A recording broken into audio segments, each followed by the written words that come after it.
When my son said I had no meaning in our home, I held my breath until I discovered the truth lurking behind his eyes. The words hit me like a tidal wave, crashing over everything I believed I was. My heart raced, pounding against my ribcage, and for a moment, the world went silent. The kitchen, once filled with warmth and laughter, turned cold. I stood frozen, blood rushing in my ears, as he turned away, his small frame trembling with a pain I couldn't understand. That I wanted to scream, to shake him and demand answers. Instead, I felt a lump forming in my throat, heavy and suffocating. How had it come to this? My hands shook, the smell of burnt toast masking the sweet memories we shared. I replayed our mornings, the flowers my daughter picked, the stories we read by the fireplace. Hadn't it all mattered? Jake, my son, was my world. His laughter once filled every corner of the house, echoed through our lives. But recently, shadows had crept into the corners of his smile. I should have noticed. I should have done something. My cheeks burned with shame as I clutched the edge of the counter, trying to steady myself against the whirlwind of emotions swirling inside. The truth was like a ghost, haunting me. Each silence screamed louder. Each unspoken word taunted my soul. I thought of his friends, the ones who never visited anymore, the whispers I overheard at the school gate. Did they know something I didn't? The thought clawed at me as I pushed open the door to his room, the chill of it hitting me first. The darkness seemed palpable, holding secrets I wasn't meant to uncover. His room was a mess, clothes strewn everywhere, like a battlefield of a lost cause. A piece of paper lay crumpled on the floor, and I snatched it up, my hands trembling. Scribbled words filled the page, a jumble of thoughts, frustrations spilling out like a confession. No one listens. It doesn't matter. Tears burned in my eyes, blurring my vision as I read his raw pain, realizing how far I had drifted without even knowing. What did I do wrong? The questions looped endlessly in my mind, each one heavier than the last. I could feel the walls closing in, the weight of my failure pressing down until I struggled to breathe. I glanced at the door, half expecting to see him standing there, waiting for me to fix it all with a hug and a promise. But the silence stretched on, thick with despair. Suddenly, I heard a whisper, a faint sound of movement outside. My heart stopped. I rushed to the window, peering out into the dimly lit street. Shadows flickered. A figure stood, partially hidden by the oak tree in our yard. The air crackled with uncertainty, stirring the hairs on my arms. My breath quickened. Who was it? Were they watching us? My gut twisted, fear gnawing at the edges of my resolve. I needed to protect my family, to mend this fracture. But how? Maybe Jake had a secret, something he couldn't share. As the dread washed over me, an urgent question loomed. How long had I been blind to his struggles? Hey, before we continue with this amazing story, I need to give you an important heads up. Many subscribers have reported that YouTube unsubscribed them without warning. Take a quick second to check the red button below to make sure you're still subscribed to the channel. I'd hate for you to miss any of the exclusive content coming soon. And while you're there, smash that like button. It really helps me out with the algorithm. Oh, and tell me in the comments, which city are you watching from? I love getting to know every amazing person who's part of this community. Your participation makes all the difference. Let's connect. The darkness outside deepened, wrapping around the figure like a shroud, and I felt an urgency surge through me, a need to break this spiral, to reach out to Jake before the shadows swallowed him whole. I took a deep breath, steeling my nerves, and pushed the door to his room wide open again, the scattering of sunlight retreating like the remnants of a vivid memory. Jake? I called softly, knowing that my heart was pounding as loudly as the words that echoed in my mind. Silence stretched in response, heavy and thick, but I couldn't just stand there. I had to try. I turned to his bed, the unmade sheets tangled like his thoughts. Can we talk? At first, there was nothing but the silence, but then I heard a shuffling sound. Jake emerged from the shadows, the light from the hallway illuminating just enough of his face for me to see the turmoil etched in his features. There was a flicker of wariness in his eyes, something that made my heart ache worse than it had moments ago. Mom, I'm fine, he said, but the words felt hollow, almost rehearsed, as if he believed repeating them would somehow convince both of us. The strained tension in his voice told me otherwise, digging deeper into my chest. No, you're not. I countered gently, taking a step closer, cautious not to invade his space. The fear of pushing him too far made it difficult to gauge the distance I should keep. I saw what you wrote. I want to listen. Please let me in. For a moment, he just stared, his mouth opening and closing like a fish on dry land. I could see the battle raging behind his eyes. Should he trust me? Or would I finally shatter the fragile barrier he'd built to keep himself safe? Before I could hope for a sign, a sliver of vulnerability shone through, and he sat on the edge of his bed, his hands clasped tightly together, like he was begging for something, maybe for understanding, or perhaps simply for hope. I don't know what to say, he whispered, looking down at the ground. Each word he voiced was a small victory for me. He was ready to open up, even just a fraction. Start anywhere, I urged, sinking down beside him. The air between us felt less like a chasm and more like a bridge slowly being constructed. Just tell me how you feel. Tears threatened to spill from his eyes, and my heart twisted painfully. It's just everything. School, friends, sometimes I feel like I'm nothing. Like I'm invisible. His jaw clenched, and I could almost hear the cracks breaking within him. You're busy with everything, and I don't want to be a burden. Jake, you could never be a burden to me. I rushed, kneeling in front of him now, desperate to convey the truth embedded deep inside. You're everything to me. You're my son, my joy. But his gaze flickered away, disappointment coloring his reaction. I sensed the storm in his heart, the weight he carried all on his own. No one realizes how hard it is, Mom. I feel so alone. A surge of pain shot through me at his words. How had I let it come to this? Rather than wallow in my guilt, I felt the hint of an idea blossom, an imperfect, fragile semblance of a plan to reconnect with him. What if you and I take some time just for us? Rediscover each other. There are places we haven't explored in a while. We could go on an adventure together.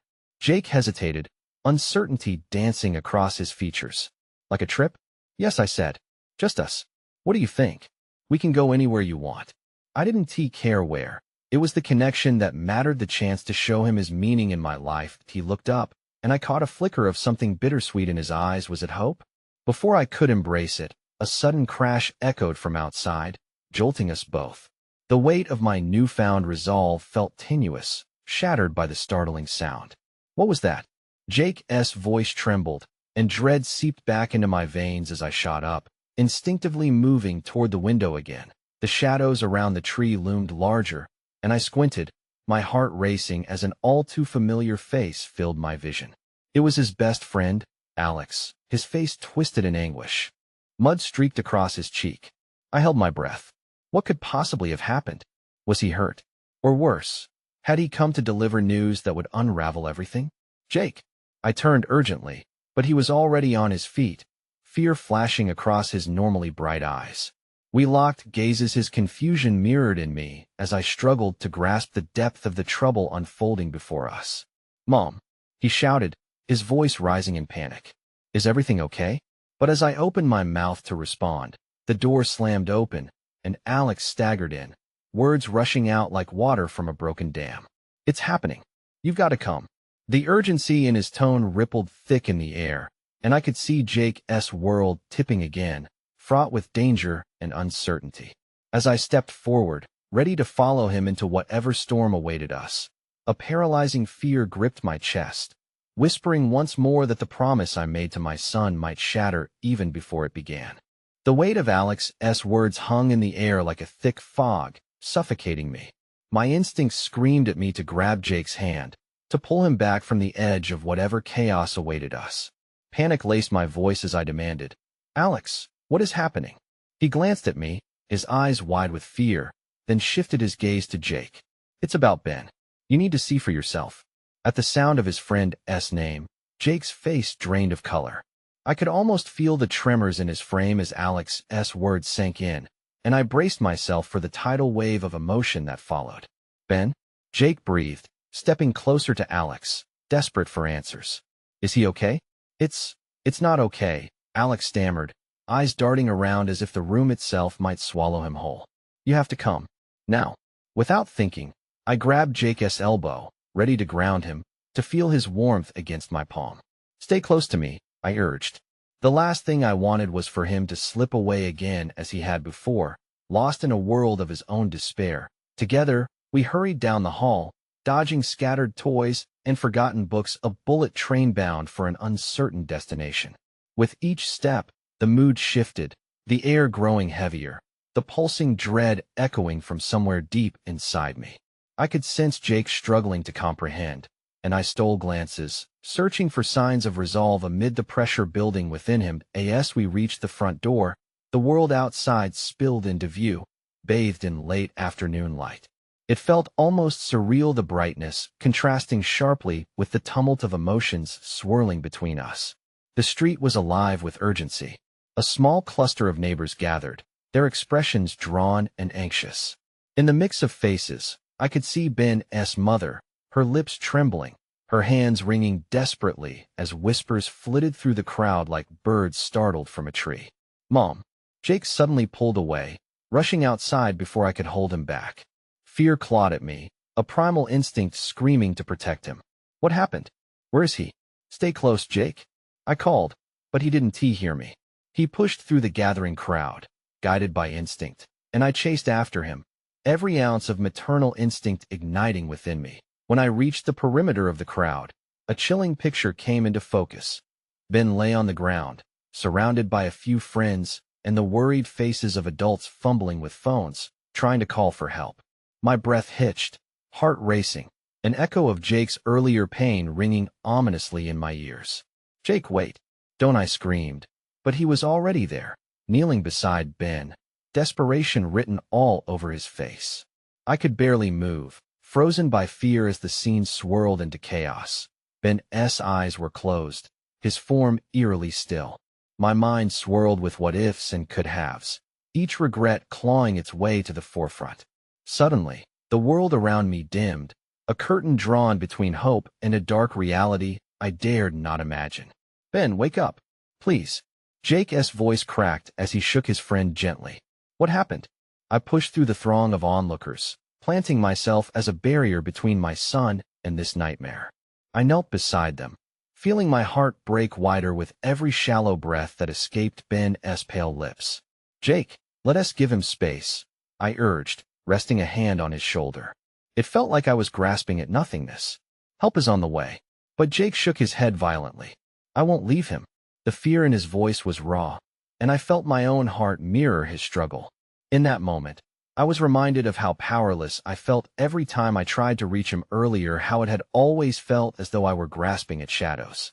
Now, it was different. The stakes had changed. Instead of battling my son for trust, I found myself fighting alongside him.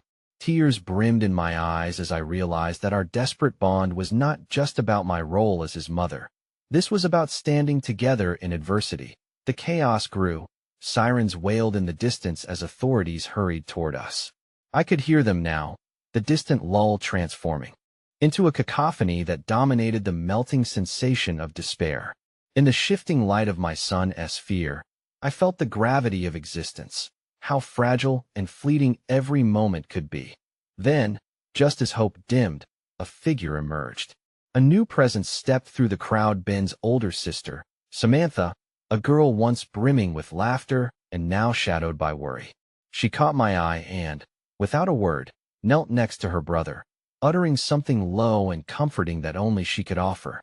I could see the flicker of strength in her eyes, an echo of hope, a lifeline for us all. But just as my heart dared to rise, a medic finally reached Ben, kneeling down beside him. I felt Jake stiffen beside me, his body taut with apprehension as they began their work. My breath hitched in my throat, and I looked at him, trying to convey every bit of love and reassurance I could muster through the fear. And as I watched Ben's stillness, I was suddenly struck by the image of shadows creeping back into Jake's life, the weight of despair threatening to eclipse whatever light I hoped to kindle. "Jake," I murmured softly, my voice trembling, "we're going to fight through this together." But as the medics began their attempts to revive Ben, my heart raced with a gnawing fear that perhaps this wasn't just a fight for Ben. It felt as if it were a fight for Jake's spirit, a battle against the very idea that had seeped into our lives that perhaps, in someone's darkest hour, meaning could be utterly lost. Then everything froze in ominous stillness as the medic's voice rose above the din, piercing through the silence. "We need to prepare for transport." Jake's eyes met mine, full of terror and uncertainty, and I knew in that instant that whatever loss was now taking flight, it threatened to ensnare both of us. The emotion lashed through my veins like ice, and the promise of hope began to tremble in the shadows in that moment of impending doom. When the line between hope and despair threatened to dissolve utterly, something shifted in me. I squeezed Jake's hand tight, together facing the unpredictable storm. But even as I steeled myself for whatever horror awaited, the painful truth clawed at my heart. It was only the beginning, and the shadows were far from done with us yet. The sirens blared like ominous harbingers of a tragedy unfolding, drowning out the muted cries of neighbors and friends. Every heartbeat sent an electric shock through me, time stretching and warping as I clung to the moment, squeezing Jake's hand, his pulse racing alongside mine. The reality of Ben's stillness cut deeper than I could articulate. My instincts screamed at me to stop time, to rewind this moment before everything shattered. A sudden jolt of energy surged from the crowd, a mixture of pity and nervousness. Some folks stepped back, their eyes wide in disbelief. Others rushed forward, desperate to help, to be a part of something that felt overwhelmingly large. I found myself in the eye of the storm, fighting to keep Jake tethered to me, struggling against the invisible riptide that threatened to pull him under. As the medics worked feverishly, I caught a glimpse of Samantha beside Ben, her fierce resolve not wavering, even as tears streamed down her cheeks. I could almost feel the warmth of her anguish wrapping around me like a familiar blanket, a reminder that even in this chaos, we were not alone. Every soul there shared a bond of heartache, and I yearned for that collective strength. "Mom, I can't just stand here." Jake's voice broke through the tumult, each word dripping with urgency. "I want to help him." "Sweetheart," I replied, my voice thick and unsteady. "They're going to take care of him. We have to trust them. But we need to focus on you right now." The anxiety clenched my chest tighter at the thought of how much anguish this was pulling from Jake, how it echoed the struggles we had already faced. He shook his head violently, and I knew the shadows from his past struggles with feeling unworthy and invisible haunted him, fear casting long silhouettes where hope should reside. My heart ached as I watched him, my son, so brilliant and full of life, standing on the precipice of hopelessness as he battled the rising tide of grief.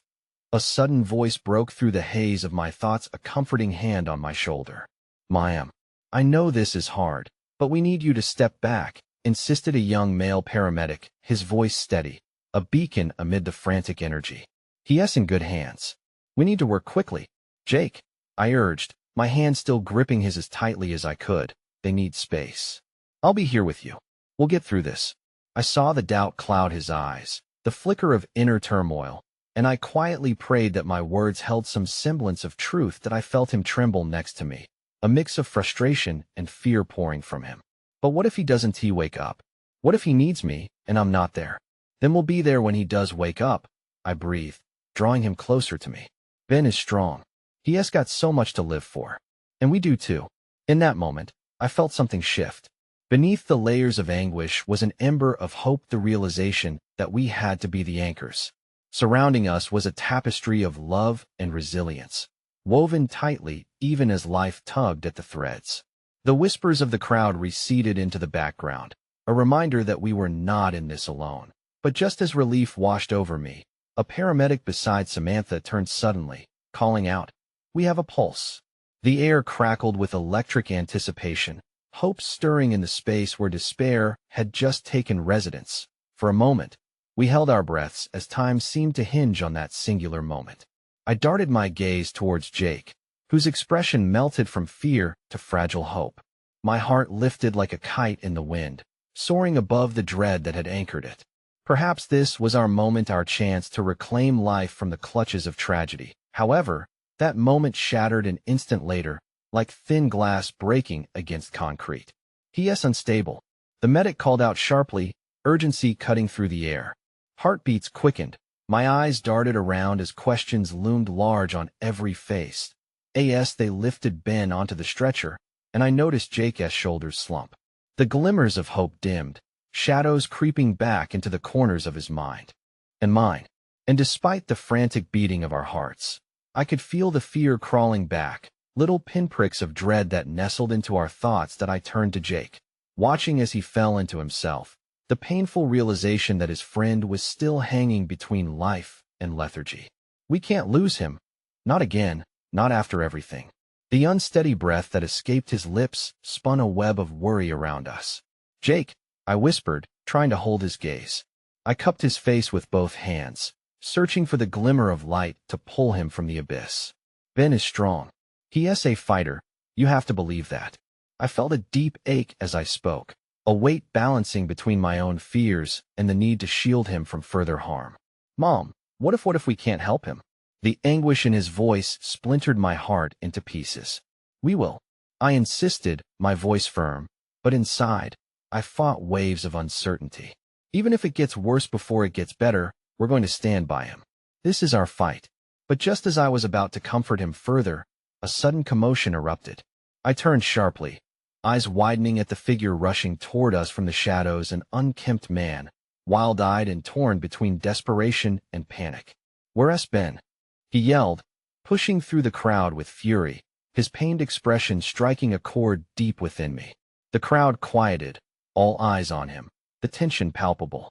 I blinked back tears, recognizing him instantly. He was Ben's father, a once steady man now frayed and unraveling. He is going to be okay, I called out, but he didn't seem to hear me. He barreled past the medics, eyes darting frantically to the ground, seeking resolution. Dad, no? Jake yelled, instinctively stepping back, fear radiating from every inch of his being, but it was too late.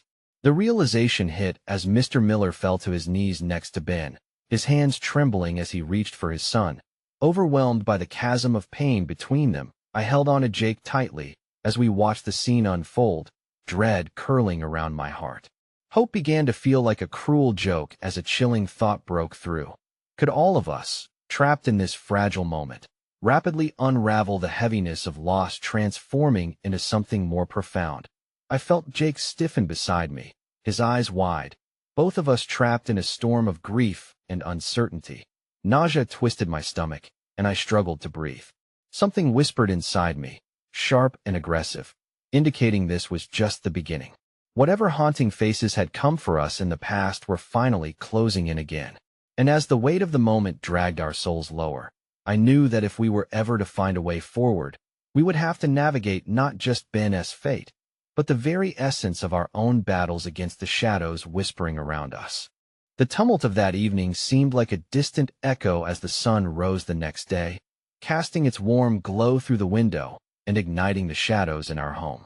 I stood in the kitchen staring blankly at the vibrant yellow walls that had once brought me so much joy, now seeming to act as a barrier, trapping the energy I desperately needed to escape. My hands found their rhythm, kneading the dough for pancakes, each movement a heartless mechanical function, devoid of spirit. The bright colors only emphasized the stark absence of life that now loomed around me. Jake hadn't spoken much since the incident. His breakfast remained untouched, just like the pile of unwashed dishes in the sink that had multiplied overnight, a representation of how our lives had become increasingly chaotic. I could sense the weight of his thoughts pressing heavily on him, a darkness that seemed to seep beneath the surface of our everyday existence. Had the last remnants of hope dissipated when Ben was taken away? That question danced around my mind like ghosts refusing to be exorcised. The silence in our home was deafening, punctuated only by the rustling of the trees outside, swaying with ease, unfettered by the storm brewing within. Mom, Jake finally spoke, his voice a thin whisper, slicing through the thick haze of silence. I turned to him, desperately grasping for any glimmer of the boy who had once been so spirited. What if Ben doesn't come back? What if he can't remember any of us? I felt my heart slip at those words, a fondness for hope trickling away like sand through my fingers. I knelt down, meeting him at eye level, wanting so much to offer comfort. I know it feels huge right now, but Ben is fighting. You have to believe in him. He shoved a spoon into the pile of pancakes, the sound of metal against ceramic ringing like alarm bells. You don't get it. I never told him what he meant to me. What if he wakes up and doesn't know who I am? What if there was a quaver in his voice, the words falling out faster than his thoughts could keep up? I felt the thunderous weight of my own inability to convince him otherwise. Jake, my voice was barely a whisper, thick with suppressed emotion. We'll make him remember. We'll be there for him, no matter what it takes. Yet, I knew deep down the powerlessness I felt would haunt me. He turned away, shoulders trembling as he crossed his arms, wrapping them tightly around himself. Both a defensive posture and a plea for warmth. What's the point? I don't mean anything anymore. I'm just here. The words stabbed straight to my heart, forcing me to backpedal through the maze of our shared struggles. I realized how often I had shielded him from the truths of life, all while failing to protect him from my own spiraling fears.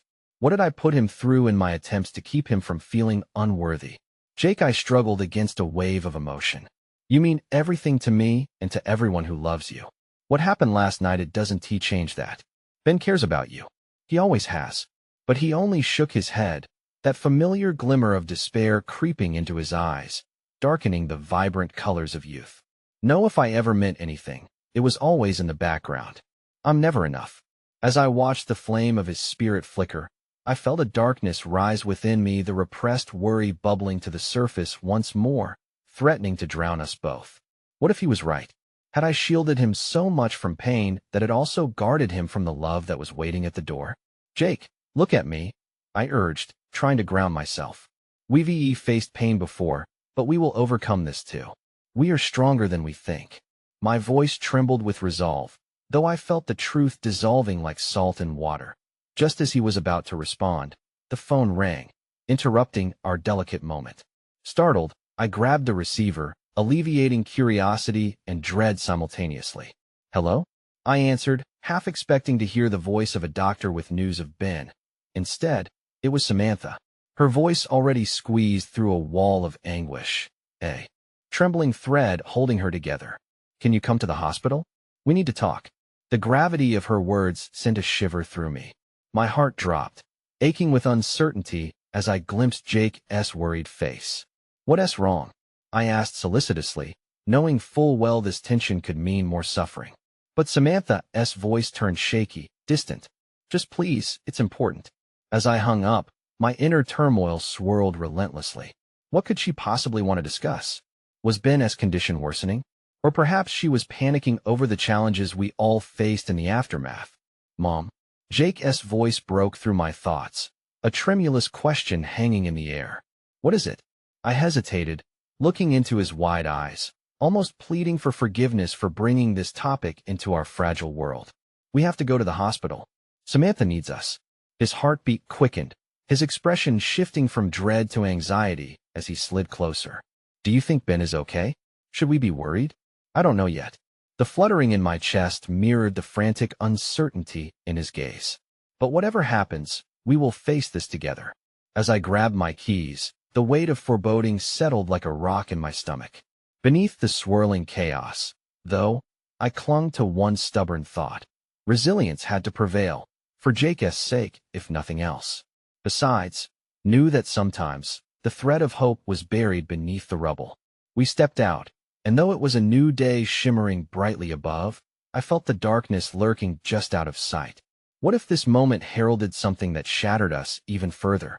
As we drove, the quiet tension in the air caught in my throat. But I held on to a flicker of determination as tightly as I could. Neither of us had any way to know what lay ahead, each fragmented heartbeat signaling the unknown looming just beyond the horizon. The hospital loomed ahead, a stark juxtaposition against the blue sky, its sterile facade reflecting a world that felt entirely foreign to us.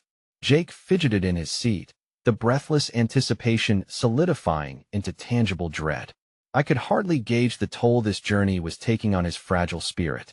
Each second stretched painfully as we parked and stepped into the lobby, where the scent of antiseptic mingled with an underlying current of anxiety.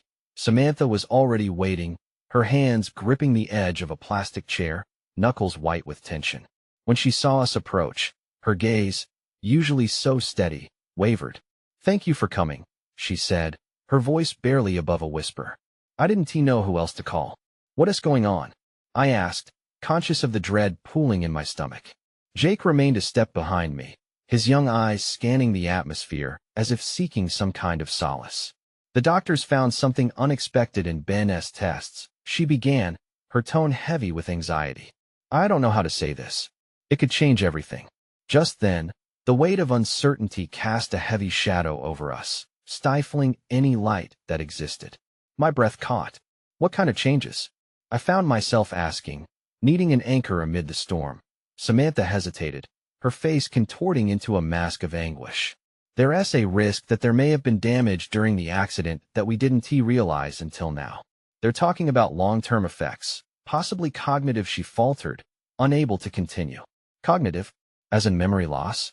Jake's voice trembled, frail as a spider's thread. My heart shattered at the look in his eyes, spiraled deep into fear and disbelief. I'm so sorry, Samantha said, tears brimming but still holding on to the threads of bravery. They're recommending some tests that could help figure out how extensive it all is. I squeezed Jake's hand, feeling the tremors coursing through him. That doesn't mean he won't recover, I said desperately, but even I felt the uncertainty wrapped around my words like a suffocating fog. Jake jerked away, his expression darkening. What if it's true? What if he can't remember me? What if he really doesn't care anymore? Each word fragmented another piece of my heart, making space for the panic that coiled. Jake, listen to me, I urged, struggling against my own creeping despair. No one can take away the love you've shared with Ben. No matter what, that connection is there. We just have to help him find his way back.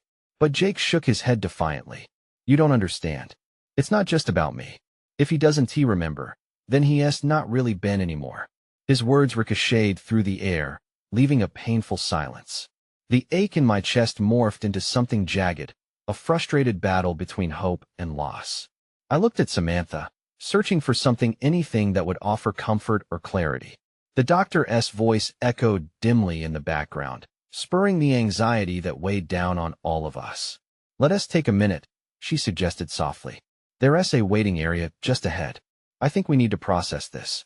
As we moved to the designated area, bright artificial lighting flickered overhead, blending with the far-off sounds of machines and distant conversations, creating an unsettling cacophony.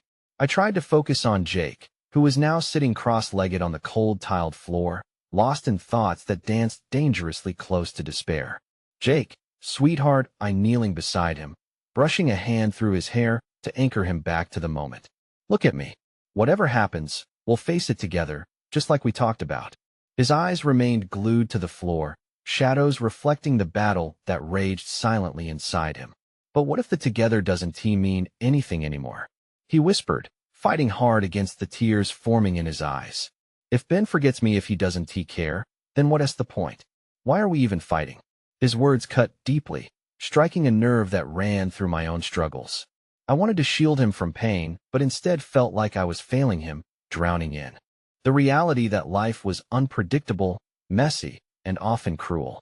I swallowed hard, struggling against the knot in my throat.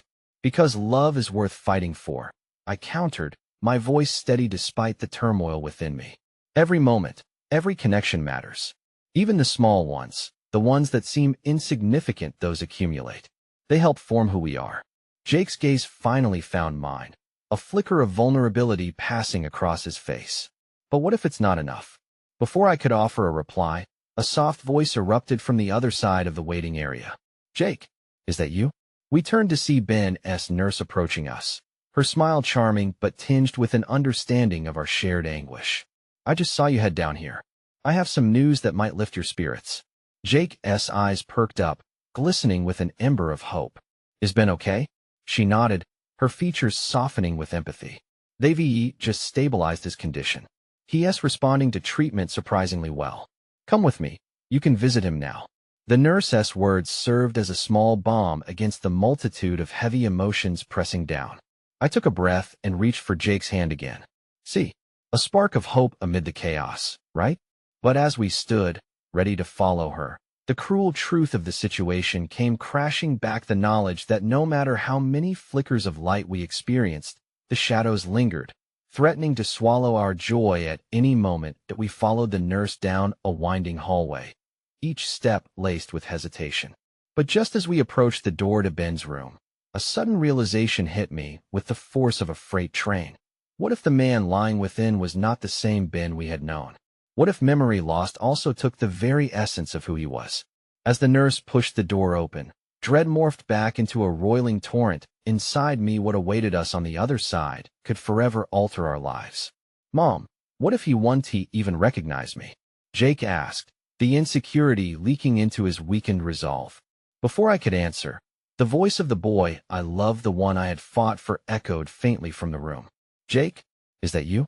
In that moment, my heart raced, my breath caught.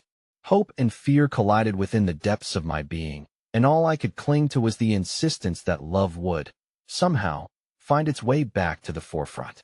But the chilling uncertainty remained, lurking just beneath the fragile line that separated life from the irrevocable. The air in the room felt thick and electric as we stepped inside.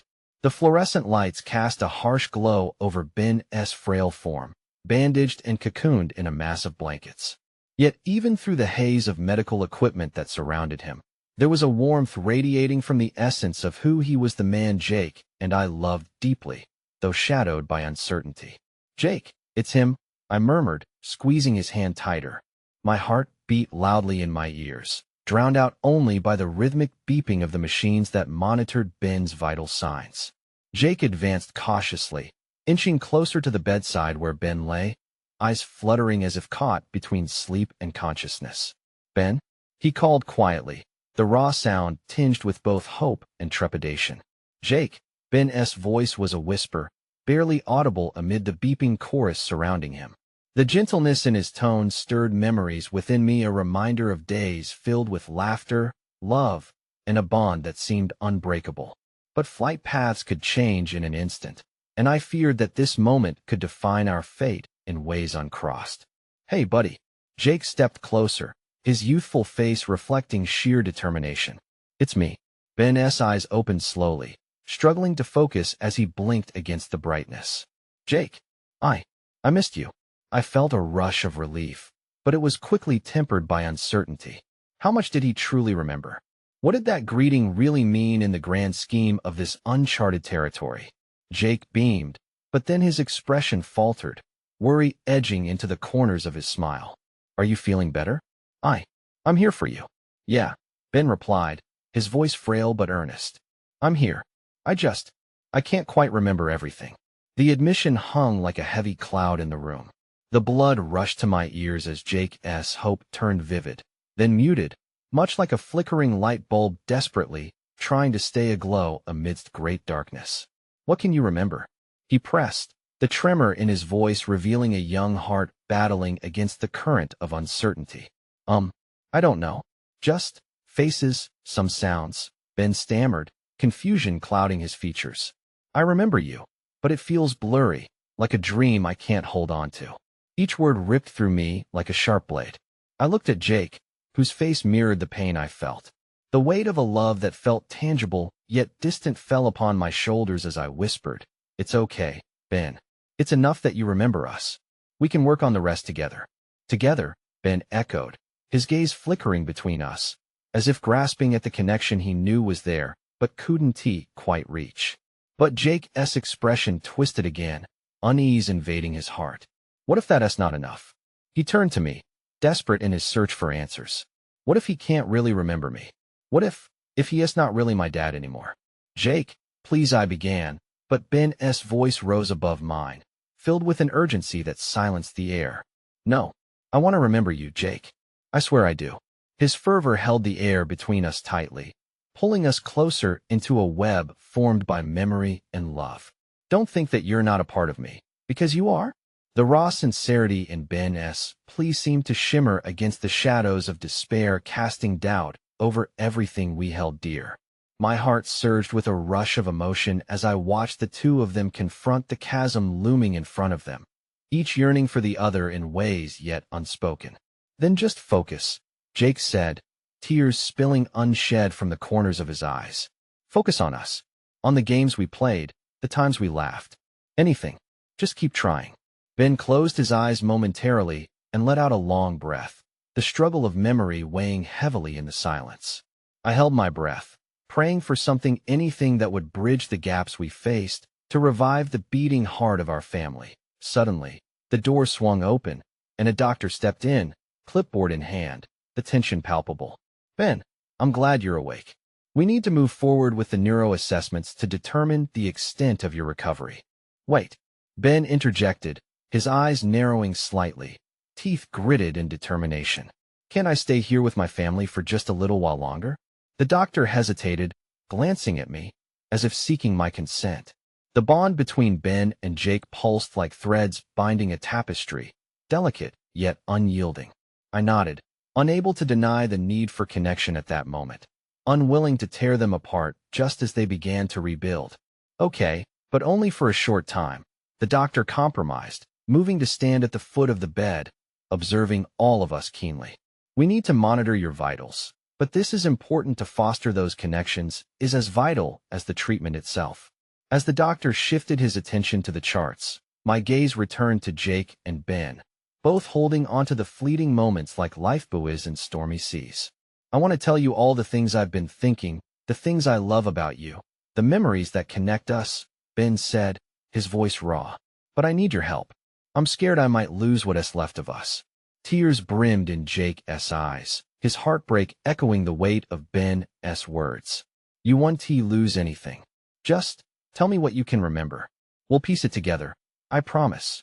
But just as the flicker of hope began to illuminate the corners of our hearts, the monitor began to beep alarmingly, a sharp contrast to the warm exchanges we shared, striking through our small sanctuary. Ben, I exclaimed, stepping closer, fear creeping its way to the surface as the doctor moved swiftly to assess the situation. Stay calm, the doctor urged, pushing buttons on the machine with quick precision. Jake, step back for a moment. Panic seized me. Ben's face twisted with concern, and as the nurse rushed back into the room, I realized that the fragility of this moment slipped once again between our fingers, threatening to drown us in an ocean of uncertainty. And amid the chaos, as hope flickered like a candle in the wind, I wondered if what we were fighting for would ultimately succumb to the cruel hand of fate. The fluorescent lights in the room seemed even harsher now, illuminating the sudden panic that had gripped us. I stood frozen, an unwilling spectator to the unfolding scene as the doctor and nurses worked efficiently, their movements swift and purposeful. Ben's eyes widened in alarm, and the connection we had started to forge moments ago felt like it was slipping away entirely. What's happening?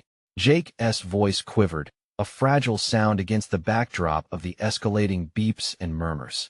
The urgency in the medical staff's actions felt like a storm brewing, threatening to swallow our little oasis of hope. The doctor, an experienced presence in an otherwise tumultuous sea, was focused, issuing commands as if orchestrating life itself. Ben, I need you to take deep breaths for me. Just focus on my voice, stay with me. But how could he focus when the very essence of our reunion was unraveling? Panic clawed at my insides, and I squeezed Jake's hand tighter, feeling his fingers tremble in mine. Ben, stay with us. I found the courage to call out, my voice barely above a whisper, desperate for his acknowledgement. He turned his gaze towards us. A flicker of determination still sparkled in his eyes despite the chaos. I'm here, he wheezed, his voice strained, but his intent clear. Jake squeezed my hand back, grounding us in that shared moment of fear and love. The nurses intervened swiftly, positioning monitors even closer, adjusting levels, and ensuring Ben's vitals stabilized. Slowly, the beeping sound began to settle, the wild fluctuations slowly yielding to a more regular pattern. I held my breath, feeling time elongate with the weight of uncertainty pressing down on me, suffocating yet urging. Finally, after what felt like an eternity, the doctor turned his attention away from the machinery. Ben, you're having an episode. We're managing it for now, but let us focus on you. How are you feeling? I feel. Ben's brow furrowed in concentration. I feel like I want to remember. I want it all back, but it keeps slipping away. In that moment, it struck me. We weren't just fighting for Ben's memories. We were fighting for the heart of our family. Each flicker of memory was like a fragile echo of laughter and love. But how could we pull it back into the light? Jake leaned in closer, desperation etching clear lines on his young face. Ben, think of the park. Remember when we flew the kites together? You said you loved lizards and wanted to catch one. The raw emotion in Jake's voice reverberated through the very fabric of our fragmented world. I could see the wheels turning in Ben's mind, the effort written across his features as if he were wrestling with a cloud of fog hovering just out of reach. But then I noticed something, or perhaps someone who wasn't in the moment with us. "Can we have a moment alone?" I asked the doctor, my voice steadier than I felt, though I knew the answer. "Just a short one." He looked at the other staff, already half conceding to my request. "Make it quick. We'll be just outside." The tension in the air wrapped around us as we lingered in that silence, the hum of machinery reducing to a background murmur. When the door clicked closed behind the doctor and nurses, the room felt almost sacred, a world where only we resided. "Ben," I started, my heart pounding. "We're right here, and we'll fight for everything you want to remember. Don't give up on us. We're all you need." "Can you stay?" Ben asked, his voice breaking slightly, the longing evident. "I don't want to face this alone." Jake nodded vigorously, heart on his sleeve. "I'll be here, I promise. You're still my dad. Always." But just as Ben was about to respond, the beeping echoed again, not alarmingly this time, but steady, almost musical. His eyes brightened slightly as he seemed to latch onto the sound, the moment sparking a glimmer of clarity. "Is there a way? Is there a chance I could recover everything? Can memories come back?" With every fiber of my being, I wanted to say yes. I wanted to tell him that each fragment of memory, no matter how small, was worth fighting for. But the truth was murky and stained with risks we hadn't yet discovered. Just as I opened my mouth to find the right words, a figure appeared in the doorway, a nurse with kind eyes, a small box tucked under her arm. "I'm sorry to interrupt, but I thought you might like to see this." She held it out, and my heart stammered at the sight. It was a small locket, tarnished with age but unmistakably holding meaning. Ben's fingers trembled as he reached for it, the nurse's voice weaving through the moment. "This was found in your belongings. It seems important." With it came a flood of questions. What secrets lay inside? What memories did this token hold? Ben's hands trembled as he opened the locket slowly, and when I caught a glimpse of the photographs nestled within, dread pooled in my stomach. "Ben, those are pictures of..." My voice trailed off as a realization and horror crashed over me. The familiar faces, their smiles, perfectly preserved in time, were mingling with an unexpected silence that screamed all kinds of stories we hadn't yet learned. That I looked at Ben, whose expression flickered between hope and dread, uncertainty washing over us like a tidal wave. "What is it?" Jake asked, eyes wide with confusion.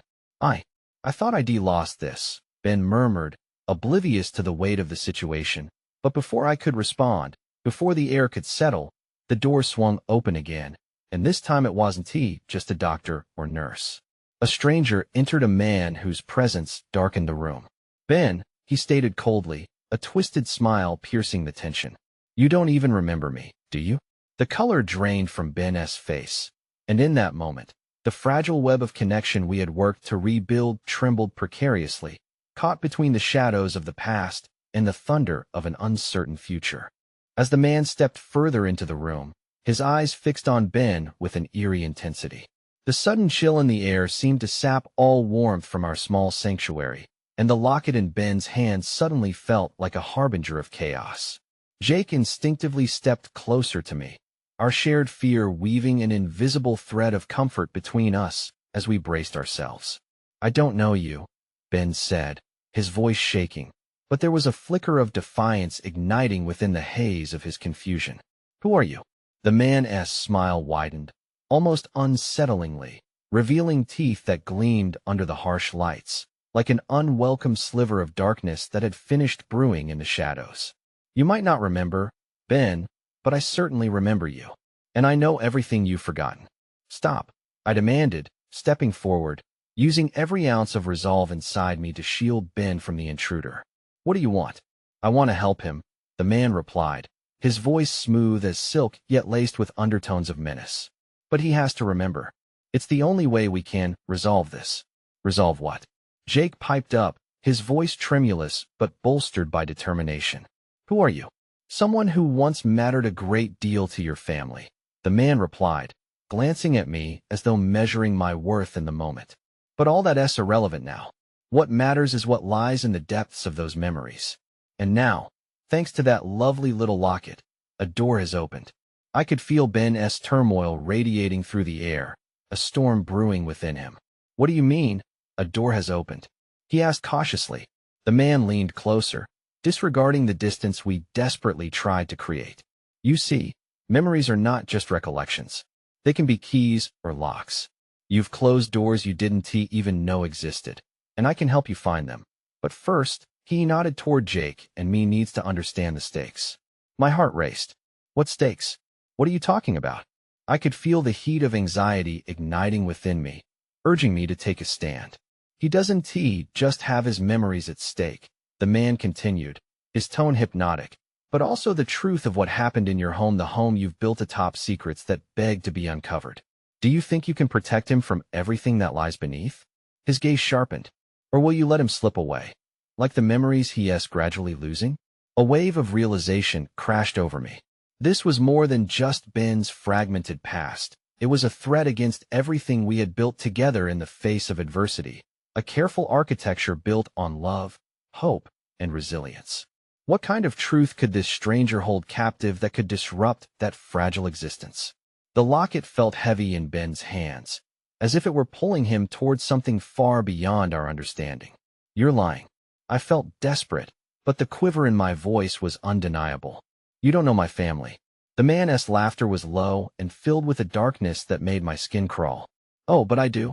And I know that sometimes the worst battles are the ones you fight with the people you love most. He turned back to Ben, his smile softening as he regarded him with a muted sense of fascination. You can escape this confusion. You can regain control, but it requires you to face the scars hidden beneath all that pain. I'm not afraid, Ben asserted, his voice gaining clarity but edged with uncertainty. Whatever scars I have, I'll face them. Will you? The man questioned, tilting his head as if testing the resolve behind Ben's words. Will you let these two protect you from the past? Or will you learn what true loss means? Because the truth often changes everything, and sometimes it can shatter the very foundations you believe to be strong. Get out. My voice rang through the hospital room, and I could feel panic seeping into my heart like icy fingers. You need to leave now. The man raised his hands in a mock surrender. Just remember, the truth has a way of revealing itself.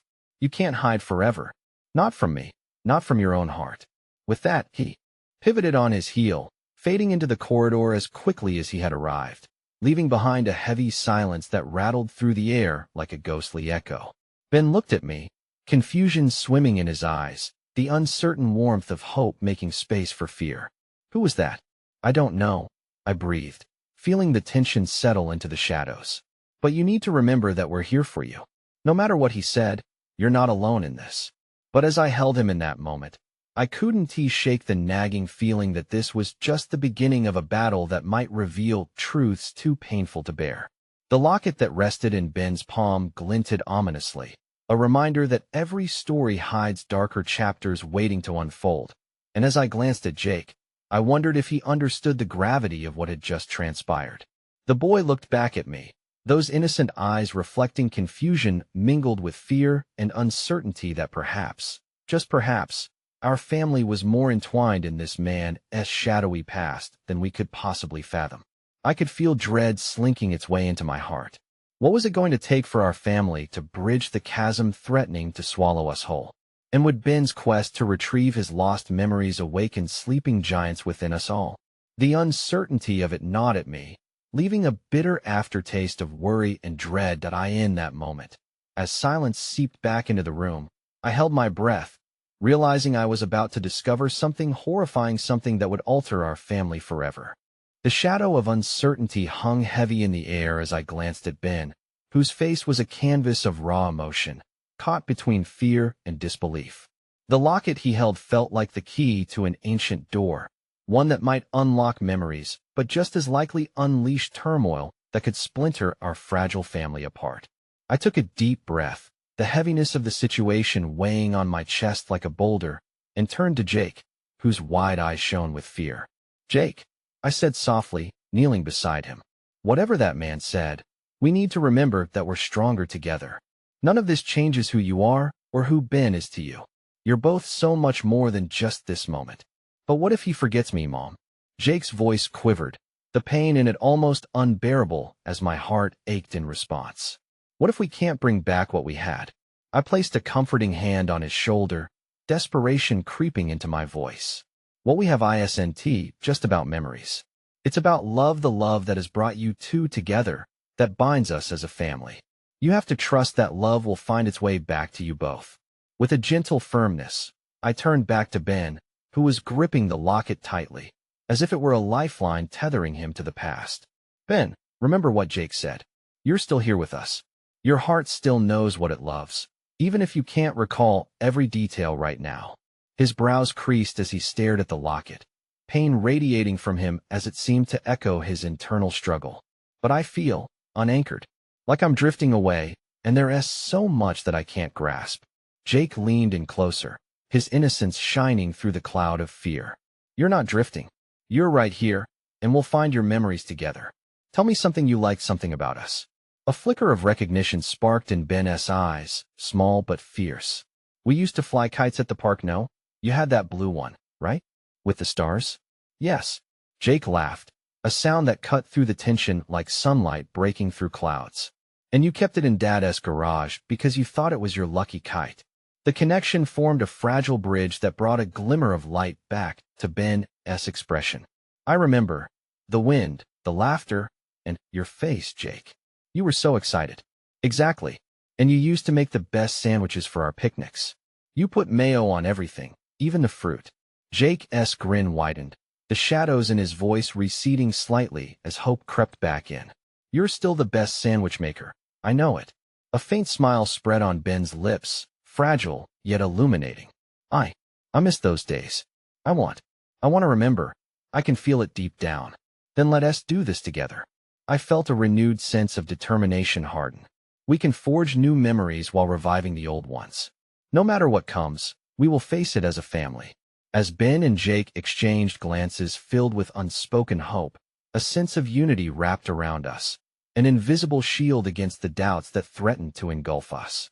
It was a vow, not just spoken but understood, rolled through the air like an oath solidifying our bond. But then a shiver ran down my spine, and I recalled the stranger's parting words.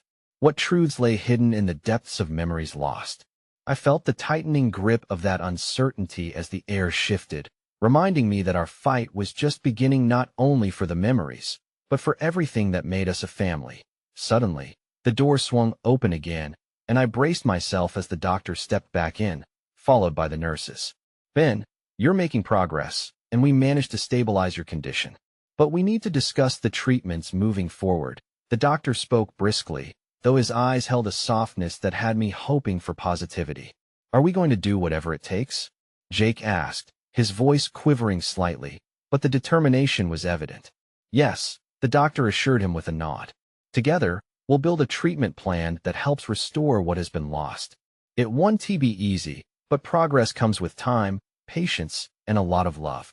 The words hung in the air, resonating deeply as I looked at Ben, Jake, and then finally at the doctor, feeling a swell of gratitude as strength flooded through me. Together, we could face whatever challenge awaited. As the room grew quiet again, I took a moment to watch Ben and Jake, a soft warmth enveloping the space. For the first time, I dared to breathe just a little freer. Our fight wasn't just about Ben recovering his memories. It was an act of love, a choice between connection and shattering apart. Keep that locket close, I murmured to Ben, my hands softly brushing against the metal which he clutched like a treasured secret. Let it remind you of us, of who we are, and all we can still be. He nodded slowly, swallowing against the tide of emotions that had surged once more. I will, and I'll fight to hold on to you both. As we shifted back to reality, our hearts beating in sync, I clasped both of their hands tightly, grounding us in that moment. Together, we formed our circle of resilience, fully present in a world riddled with uncertainty, ready to fight for what we believed in. And with that, as the sun spilled through the hospital window, I realized that love, in all its messy, complicated glory, was the one truth that could never be lost. No matter the shadows lurking just beyond the door, we had forged our bond anew, stronger than ever. Remember, Jake, I whispered, squeezing his hand. Each memory we make matters just as much as those we're rediscovering. This is the beginning of new adventures, and we'll be all right. As we leaned into one another, I could feel a profound truth settling within me, a promise that our connection to each other would breathe life back into our stories. And in that hush, beneath the beeping machines and the echo of footsteps in the hallway, I felt it an unmistakable comfort in knowing that even in the face of uncertainty, together, we were not just surviving. We were reclaiming our meaning. So here we stood, hearts interwoven, ready to face whatever awaited us beyond the threshold. Wholly committed to cherishing every moment, echoing an eternal promise. We would fight to always be each other's world. And as I looked at Jake and Ben, my heart swelled. Perhaps it was the hope we now fostered in one another that would ultimately guide us from darkness to light, because, together, we could conquer anything.